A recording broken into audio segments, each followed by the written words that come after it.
자, 감염병, 코로나19와 회복력, 리질리언스.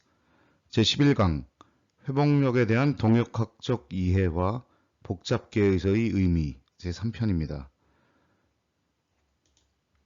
저는 한국지방행정연구원의 전대욱입니다. 자, 지난 시간에 했던 것을 잠깐 리뷰를 해보겠습니다. 우선 첫 번째 1편에서는 단순한 시스템에 대해서 이제 논했는데요. 단순한 시스템에서는 단일 균형점이 존재해서 이제 구조적으로는 이 밸런싱 피드백 루프가 이제 작동을 해야 시스템이 이제 이 단일 균형점으로 수렴하는 안정성이 확보되고 그것이 어떤 이 시스템의 리질리언스다라고 이제 말씀을 드렸었고요. 그다음 제 2편에서는 이제 비선형 복잡계를 시작했는데 우선 첫 번째로 복수의 균형점이 존재할 수 있다.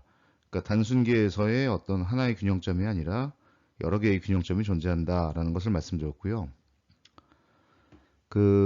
어떤 우리가 보고 있는 어떤 시스템의 상태, 그것을 X라고 한다면 그 상태의 이 전체 영역, 우리가 이제 고등학교 수학 시간에는 정의구역이라고 이제 배웠었는데 어쨌든 이 X의 그 전체 영역은 그 영역에서 모두 다 이 안정적으로 균형으로 수렴할 수 있는 것이 아니라 복수의 균형이 존재한다는 얘기는 그 전체 영역에서 어떠한 특정한 부분만, 특정한 영역만 각 균형점으로 수렴시키는 그런 로컬 스테빌리티가 존재한다.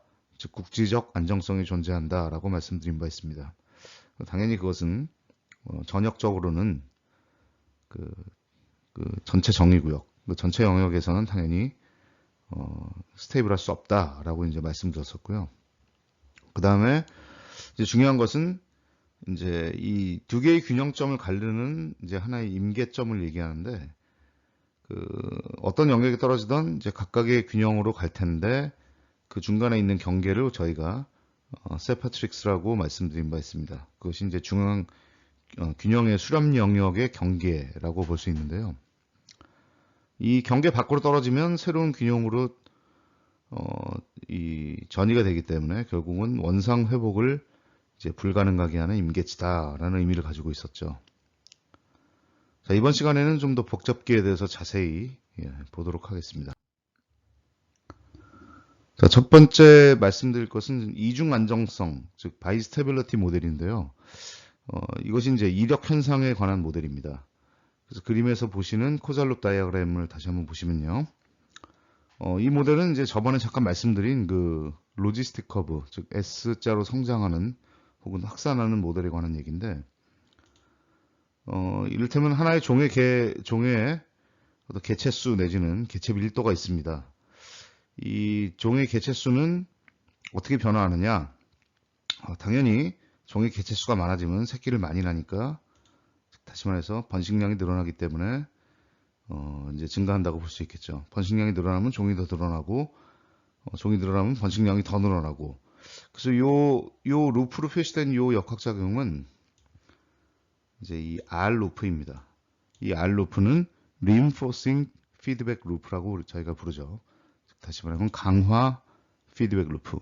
반면에 이제 우리는 늘 이 조절 피드백 루프가 중요하다고 말씀드렸는데, 이 로지스틱 커브에서는 기본적으로 이제 하나의 밸런스 루프와 하나의 로지스틱 커브를 하나의 리인포싱 루프를 가지고 있습니다. 그래서 이 두 개의 루프가 커플링 되어 있기 때문에 S자처럼 성장할 수 있는 거죠. 그러니까 성장의 초기 내지 확산의 초기에는 이제 R 루프에 의해서 기하급수적으로 증가하다가 어떤 변곡점을 지나고 나면 그다음 B 루프가 이제 지배적인 루프가 돼서 다시 균형으로 수렴하는 고을 세킹 비헤비어를 보이는 이런 구조입니다.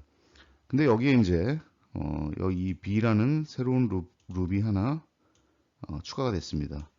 그래서 이 로지스틱 커브는 이제 원래 이 첫 번째 룹이 이제 서식 밀도에 관한 제약입니다. 그래서 개체수가 많아지면 서식 밀도가 높아져서 그 서식 밀도 때문에 서식을 더 많이 할 수는 없는 거죠. 그런 어떤 제약이 존재해서 그런 제약을 저희가 이제 캐링 캐파시티, 서식의 한계 용량이다 이렇게 얘기를 하는데 그런 것들에 영향을 받아서 이 줄어들게 됩니다.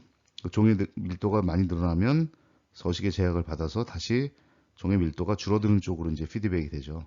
그래서 하나는 계속 증가하고 하나는 계속 감소하는 뭐 이런 식의 두 개의 루프가 커플링 된 걸 볼 수 있는데요. 이 세 번째 루프는 이제 프레데이션 레이트, 다시 말해서 어떤 천적이 존재했을 때 이 종이 많아지면 천적에 노출되는 빈도가 더 많기 때문에 그만큼 피식되는 개체수도 늘어나고 그것이 다시 종의 개체수에 피드백 된다라는 하나의 밸런스 루프가 추가되어 있습니다. 이거를 이제 수식으로 나타내면 예를 들면 지금 요 코잘 룹 다이어그램은 이제 가뭄비 싹벌레 확산 모델이라고 이제 버드웜 디퓨전 모델이죠. 옛날에 이런 학자들이 이제 제시를 했던 모델인데 이퀘이션을 보자면 이제 앞부분에 로지스틱 부분과 뒷부분에 새로 추가된 이 피식되는 개체수에 관한 이 부분이 있습니다. 근데 이 뒷부분이 되게 재밌어요. 이 앞부분도 물론 이 괄호를 전개하면 rx-k분의 rx 제곱, 그래서 2차 함수가 되죠. 그래서 이거 자체가 어떻게 보면 좀 비선형이긴 한데 뒤에 달려있는 부분도 이제 비선형 텀이 되겠습니다. 그래서 x가 단순한 선형으로 만들어진 것이 아닌데 요 빨간색으로 점선으로 친 부분은 결국은 이제 피식량에 대한 결정식이라고 볼 수 있는데요. 이 논문에서는 이제 홀링스 타입 3 펑션 리스폰스라고 하는데 이것은 이제 x의 개체수가 무한히 많이 늘어나면은 잡아먹히는 양이 어느 일정 수준에 머문다.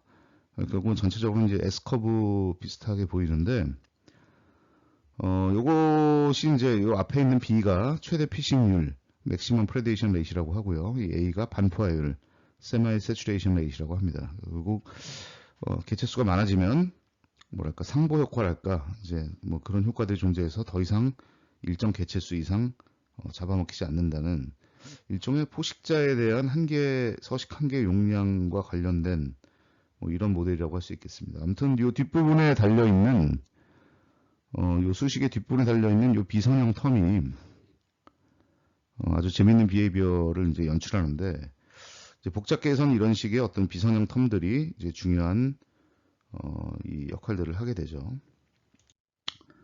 자, 이제 앞에 이제 있는 수식에서 뭐 이렇게 치환해서 다음과 같이 랜드스케이프를 도출했다라고 이제 이 논문에 나와 있는데 여기 보시면은 이제 R은 이게 이제 성장률입니다. S 커브의 확산률이고 그다음에 A는 아까 말씀드렸던 반포화율, B는 이제 최대 서식률인데 결국 여기서 이제 A라는 변수가 핵심이고 마찬가지로 Q도 이제 A분의 K, K라는 것은 이제 서식에 대한 한계 용량이고 A는 반포화율인데 이렇게 이제 변수를 치환해서 새로 그래프를 그리는 결과가 아래와 같습니다. 요 X축은 R이고요. R이라는 것은 이제 여기 말씀드린 이 반포화율과 이제 각종 파라미터의 함수죠.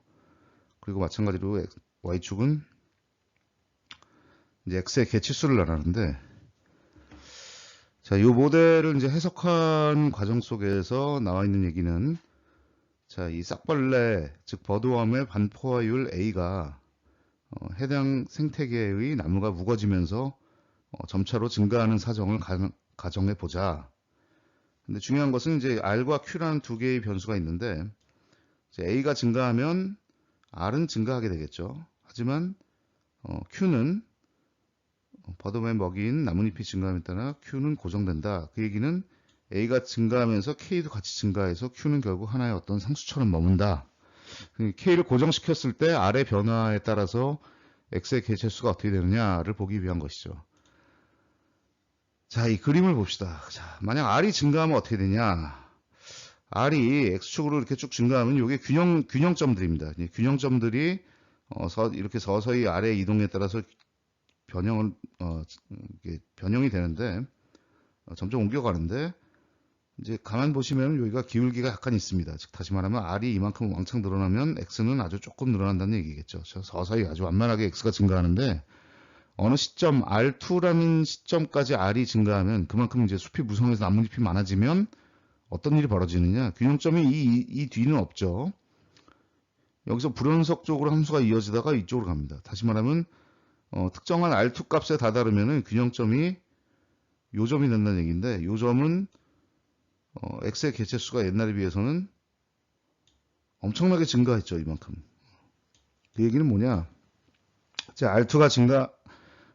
R이 빠르게 증가하다가 x는 서서히 증가하는데 어느 임계점을 만나면 x의 숫자가 갑자기 확 늘어난다. 즉 개체수가, 이 벌레들이 창궐하게 된다는 얘기죠. 그렇죠? 근데 그렇게 벌레들이 갑자기 확 늘어나면 어떤 일이 벌어지느냐, 여기서 보시면은 급격한 증가가 나무의 감소를 일으킨다. 즉 다시 말해서 R이 이제 줄어들기 시작합니다. 그러면 이제 줄어드는 R에 따라서 x의 개체수도 이 균형점을 따라서 쭉 이동을 하는데, 마찬가지로 요 점에 이르르면은 여기서 x의 개체수가 이제 급격하게 떨어지기 시작하면서 갑자기 어느 임계점에 다다르면 x의 개체수가 이만큼 확 떨어진다. 이런 얘기죠. 그럼 전체적으로 그래프가 어떻게 되겠습니까? 그래프를 제가 좀 그려드리면, 그래프를 이렇게 그려드리면, 처음에는 시간축으로 본다면, 시간이 이렇게 xy가 시간이 흐름에 따라서 처음에는 x의 개체수가 조금 이렇게 늘다가 갑자기 어느 순간에 확 늘어났다가 또 이 상태에서 쭉 가다가 또 뚝 떨어졌다가 또 쭉 가다가 쭉 올라갔다가 또 쭉 가다가 뚝 떨어졌다. 뭐 이런 상황이 반복되게 됩니다. 결국 뭐랄까, 그러니까 균형이 이제 이게 같은 점은 아니지만 이렇게 비슷한 점들끼리 낮은 수준의 균형과 높은 수준의 균형이 반복적으로 발생한다라는 것을 의미하죠. 이것을 우리가 이제 두 개의 어떤 그 균형점들을 이제 일종의 반복하는, 하지만 이거 옛날에 이제 초기에 이 변화를 야기시켰던 이 아래 증가 같은 것들이 다 없어짐에도 불구하고 뒤쪽에서도 계속 이 두 개의 균형 레짐을 계속 반복하는 이런 현상들이 발생하게 됩니다. 이것을 우리가 이력 현상이라고 하죠. 그러니까 이력 현상이 존재하려면 첫째, 두 개의 균형 레짐이 있어야 되고, 그 균형 레짐을 반복하는데 초기의 변화의 요인이 없어져도 계속 이런 반복 현상을 이렇게 야기시킨다. 뭐 이런 것이 이제 이력 현상에 대한 두 가지 이제 전제입니다. 근데 결국 이 이력 현상들을 자세히 보면 이 어느 근방에서는 확실히 이쪽 근방에서는 이런 균형 레짐 속에서는 어느 정도 안정성을 갖추고 있다고 볼 수 있는데, 결국 전체적으로 보면은 벌레가 어느 일정 수준에 있다 갑자기 확 늘어나서 또 한참 창궐하다가 또 갑자기 확 줄어들었다가 또 갑자기 확 늘어났다가 또 확 줄어들었다. 요즘 뭐 이런 현상들이 사실 좀 있어요. 예를 들면 뭐 지역에서 뭐 모기가 갑자기 창궐했다가 모기가 갑자기 또 모기들 극성스럽게 막 하다가 또 갑자기 모기가 어느 시점에 확 없어졌다가 또 어느 시점에 가면 또 모기들이 확 늘어났다가 뭐 이런 경우들이 많이 이런 관찰이 되죠. 현실적으로도. 그래서 이력 현상이 이 복잡계적인 굉장히 재밌는 현상인데, 어찌됐건 리질리언스 측면에서 본다면은 이렇게 국지적으로 봤을 때는 뭐 안정적이라고 볼 수 있겠지만, 어쨌든 좀만 지나면 다시 뭔가 굉장히 불안정한 상태로 확 바뀌면서 임계점을 지나면서 또 이상한 상태로 가고 뭐 이런 것이 반복됩니다. 결국은 단기적으로 뭐 이중 안정성 내지는 불안정성이 존재하는데, 장기적으로 보면 이게 또 뭐 생태계 균형이 아니냐 뭐 이렇게 얘기할 수도 있을 것 같아요. 어쨌든 뭐 이런 굉장히 불안정한 상태가 계속된다는 측면에서는 초기의 충격이 어떤 안정적인 생태계 균형으로 회귀시키는 것이 아니라 이렇게 불안정한 이력 현상을 낳게 한다라는 이런 이중 안정성 모델만 하더라도 이런 어떻게 이런 경우에 이제 회복력이 있다고 볼 수 있느냐라는 이제 논의가 있을 수 있겠습니다.